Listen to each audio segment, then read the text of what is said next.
Hello students, एक बार फिर मैं अपने यूट्यूब चैनल में आपका स्वागत करता हूं। जहां से हमने वो टॉपिक कर लिया था उसको आपका एक उदाहरण के द्वारा समझाया था। उसी के आधार पर हम दूसरा प्रश्न लेते हैं और उसका हल खोजते हैं और इस आधार पर आपका जो टॉपिक है ये वो क्लियर होता चला जाएगा। अब देखते हैं, नया एक सवाल लेते हैं और फिर उसको हल करने की कोशिश करते हैं। जाँच कीजिए कि सूत्र S बराबर 1/2 GT V में विधि से सत्य है अथवा नहीं। जहां S वस्तु द्वारा चली गई दूरी, G गुरुत्वीय त्वरण और T समय है। तो इस सूत्र को हम कैसे करेंगे आओ आपको समझाते हैं, अवगत कराते हैं। तो सबसे पहले लिखते हैं आंसर। यदि यह सूत्र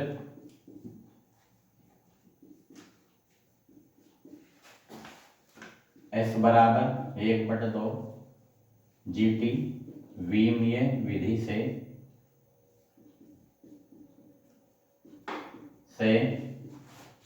सत्य है तो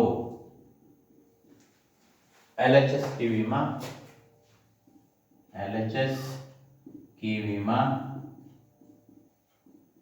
बराबर RHS की विमा होगी।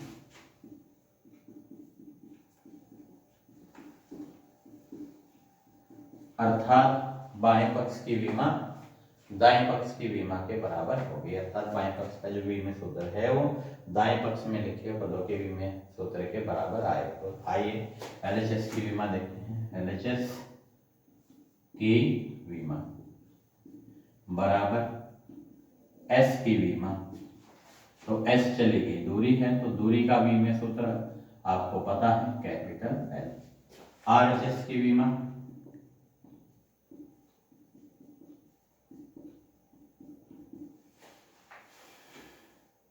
G की विमा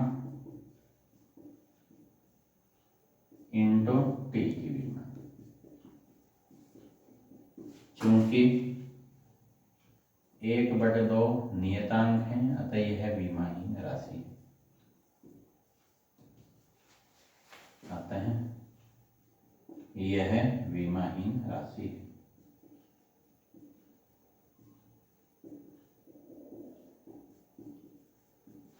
G गुरुत्वीय त्वरण है तो इसका विमीय सूत्र हमने कल पढ़ा था, L(T⁻²) और कैपिटल T समय है तो इसका विमीय सूत्र होता है कैपिटल T। अब T की घात T के साथ जुड़ जाएगी तो ये T की घात -2 T की घात 1। यहाँ पे कोई घात नहीं है T की, तो कितनी होगी यहाँ घात होगी 1। अब जरा इसको सोल्व करते हैं। गुणा करते समय जो एक ही राशियां होती हैं उनकी घात आपस में जोड़ जाती हैं, क्योंकि यहाँ घातांक का नियम जैसे a⁻m इंटू a⁻n = a⁻m+n लागू होगा। तो यहाँ जो t है ये इनका आधार है तो इनकी घात -2 + 1 जुड़ जाएंगे और जो इनका आधार है वो एक ही बार लिखा जाएगा, नहीं इनके ऊपर इनका घातांक आ जाएगा। तो इस तरीके से इसका विमीय सूत्र आ जाएगा L(T⁻⁻1). अब देखते हैं हम LHS की विमा कैपिटल L और RHS की विमा L(T⁻⁻1) आई है। तो अतः गणना से स्पष्ट है कि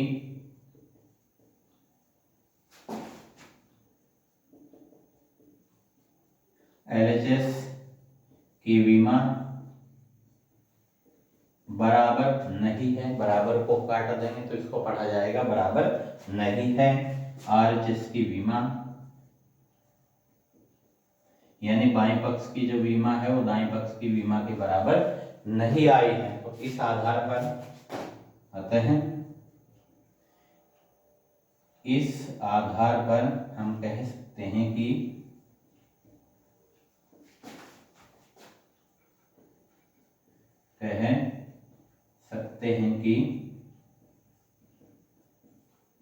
सूत्र S बराबर 1/2 GT विमीय विधि से अशुद्ध है।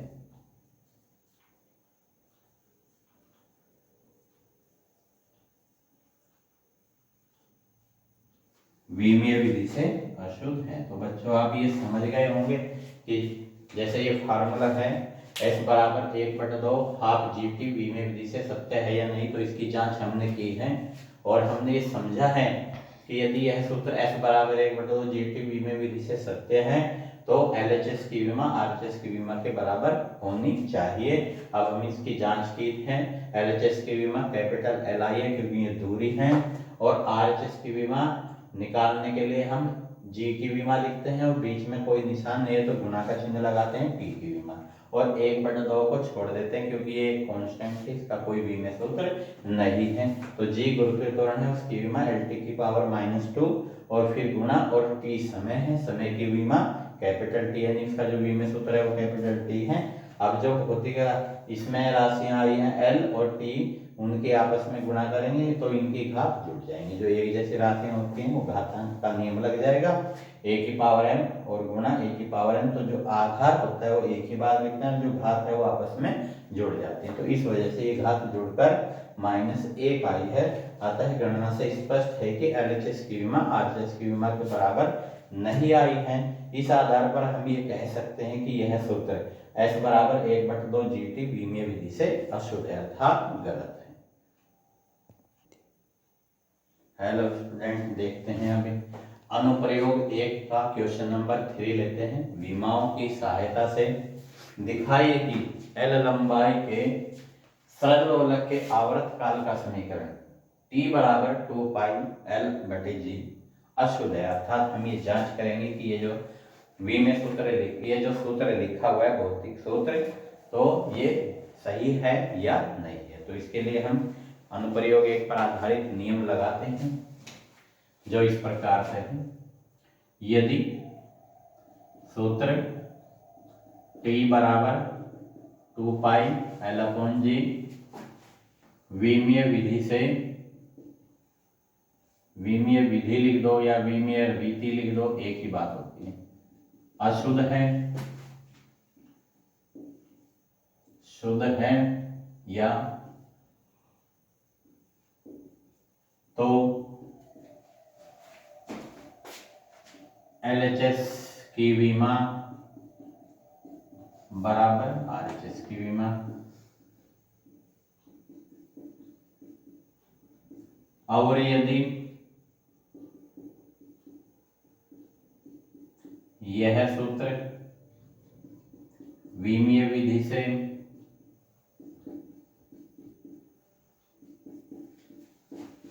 अशुद्ध है तो LHS की विमा RHS की विमा के बराबर नहीं होगी। बराबर का चिन्ह काट दिया गया है तो इसको पढ़ा जाता है कि बराबर नहीं होगी। तो इसकी जांच करते हैं। LHS की विमा यानी T की विमा, T है समय, तो समय का विमीय सूत्र होता है बच्चों कैपिटल T। RHS की विमा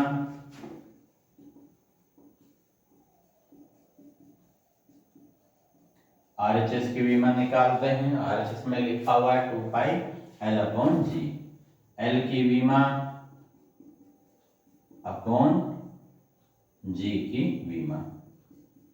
2 पाई क्यों नहीं लिखा है? क्योंकि 2 पाई नियतांक है, इसलिए यह विमाहीन राशि है। यहां लिखना पड़ेगा क्योंकि 2 पाई नियतांक है, इसलिए यह विमाहीन राशि है। समझ गए ना बच्चों? विमाहीन राशि है।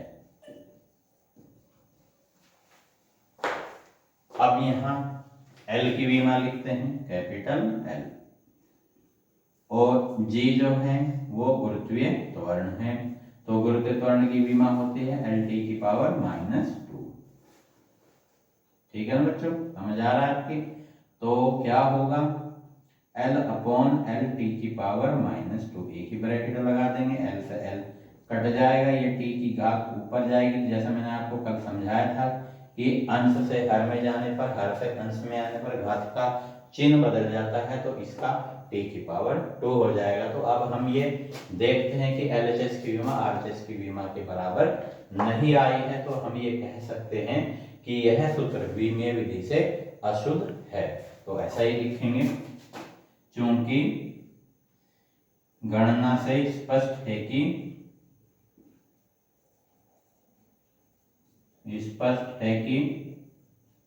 एलएचएस की विमा अर्थात बाएं पक्ष की विमा आरएचएस की विमा के बराबर नहीं है, अर्थात दाएं पक्ष की विमा के बराबर नहीं है। इसलिए सूत्र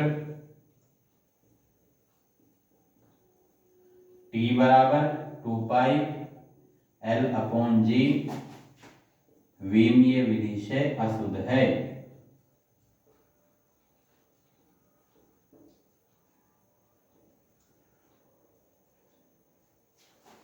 अर्थात असत्य है।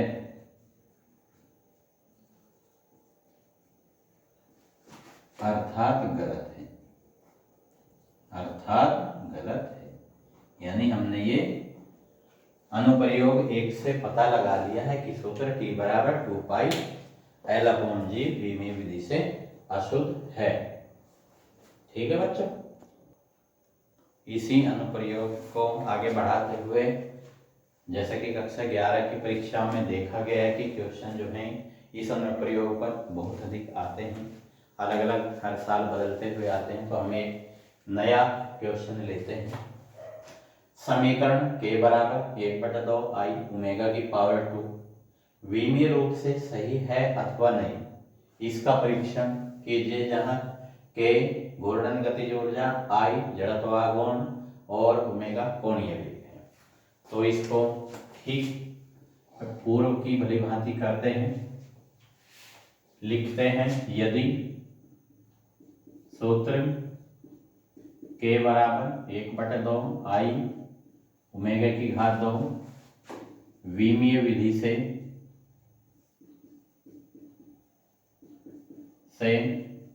सत्य है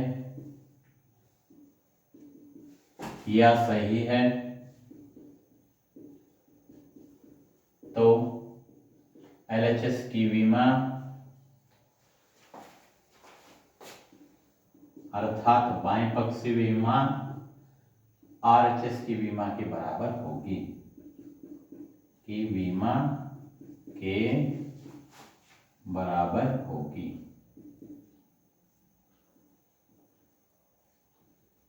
लिख दो या होनी चाहिए।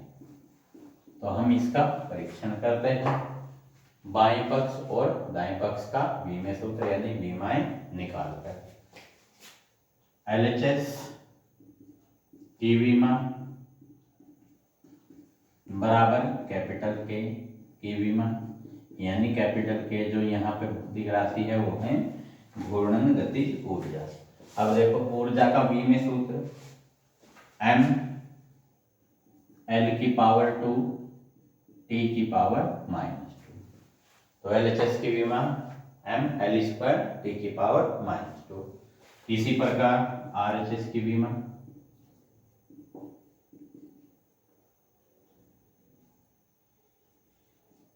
आरएचएस की विमा लिखते हैं, तो जो नियतांक है वो विमाहीन राशि होगा।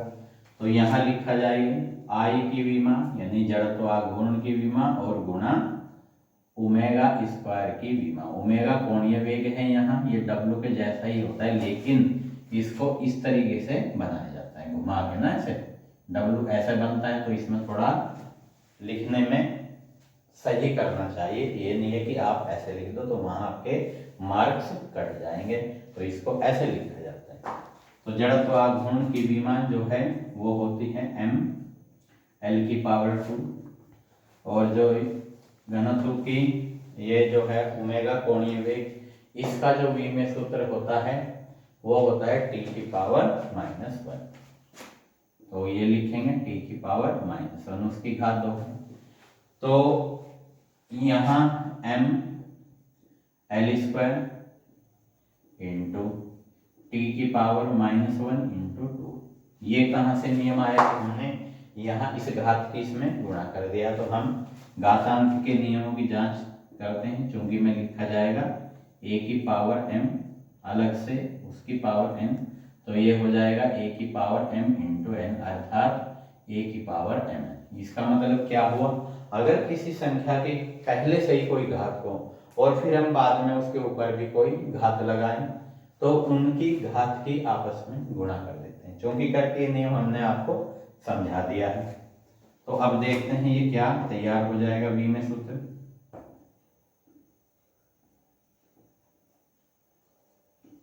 तो ये इसकी गुणा करते हैं, 2 एकम 2 तो माइनस के 2 हो जाएगा।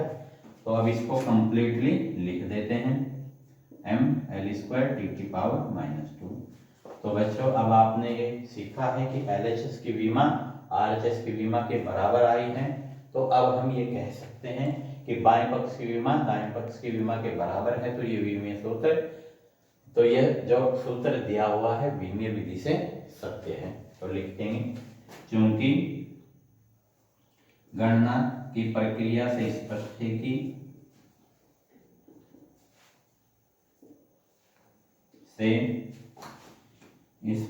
है कि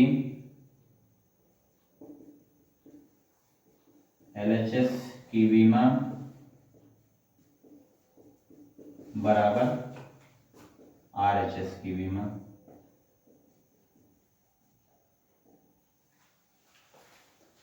अतः सूत्र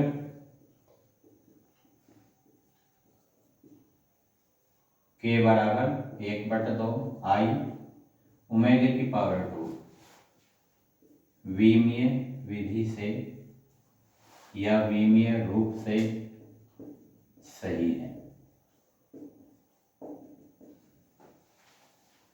ठीक है बच्चों, ओके।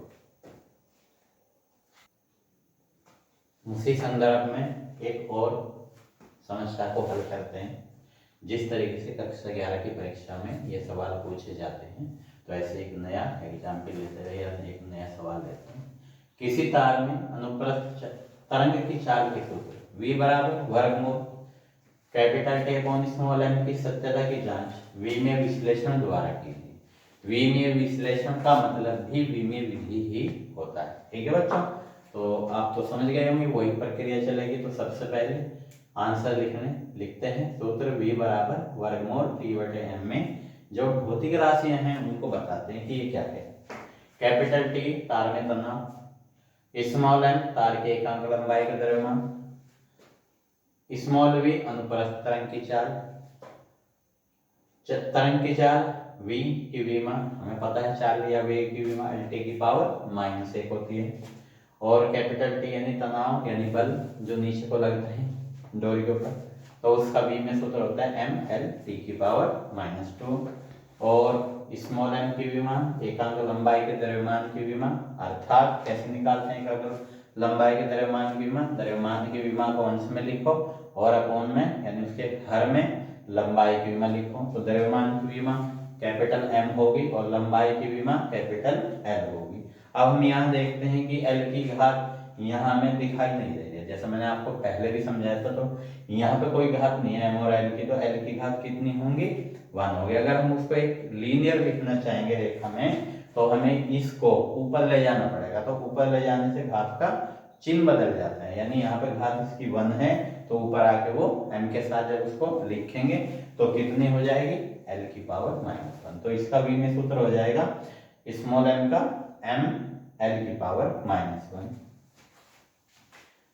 अब वही प्रक्रिया LHS की विमा यानी स्मॉल v की विमा lt की पावर -1 और RHS की विमा यानी वर्गमूल t/m की विमा, तो t की विमा अंश में लिखेंगे, स्मॉल m की विमा हर में लिखेंगे। अब इसको सॉल्व करते हैं कि ये कितनी आती है, क्योंकि LHS की तो हमने प्राप्त कर लिया lt की पावर -1 है। तो जरा इसकी भी जांच करके देखते हैं कि ये कैलकुलेशन के माध्यम से कितनी आएगी। तो कैपिटल T की जो विमा है वो लिखेंगे m l t की पावर -2 और अपॉन में स्मॉल m की m l की पावर -1।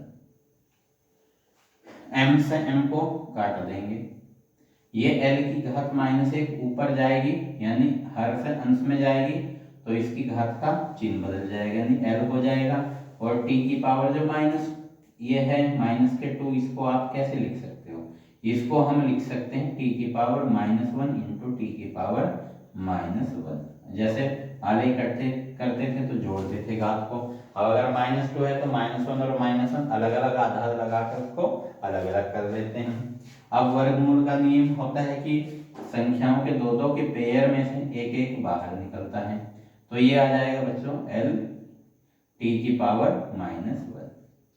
तो इस गणना से स्पष्ट हुआ कि जो LHS की विमा है वो RHS की विमा के बराबर है। आते हैं लिखते हैं, चूंकि LHS की विमा बराबर RHS की विमा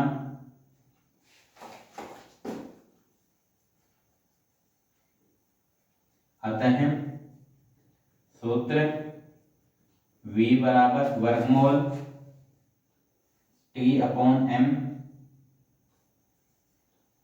विमीय विश्लेषण से सत्य है।